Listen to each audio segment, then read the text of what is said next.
The U.S. government shutdown is now on day 7, and it's having ripple effects throughout the country. The Federal Aviation Administration is sounding the alarm over staffing shortages, with Transportation Secretary Sean Duffy saying there's been an uptick of workers calling in sick.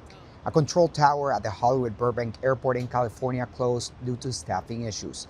It is worth mentioning that while traffic controllers are essential workers and are required to show up to work during the shutdown, they're currently doing so without pay.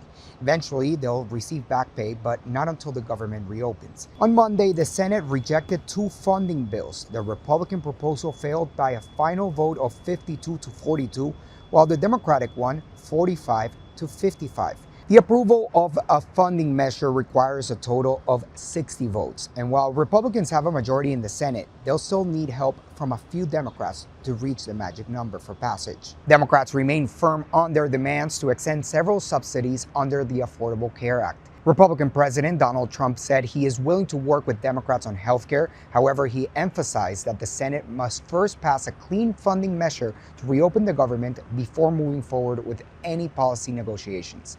Let's just say, for the sake of hopefulness, a deal is struck and the government reopens. Here are 3 issues you could still face. Number 1, there will most definitely be a backlog of work for several agencies, so things like government permits, federal grants, and visas will likely take longer than expected to be approved as workers that were deemed non-essential catch up on their duties.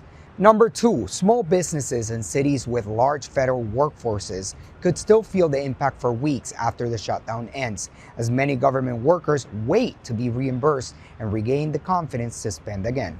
And number 3, national parks may take weeks to clean up and be repaired due to the length of the closure.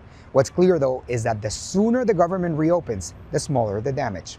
Reporting for Newsweek from Washington, I'm Leonardo Feldman.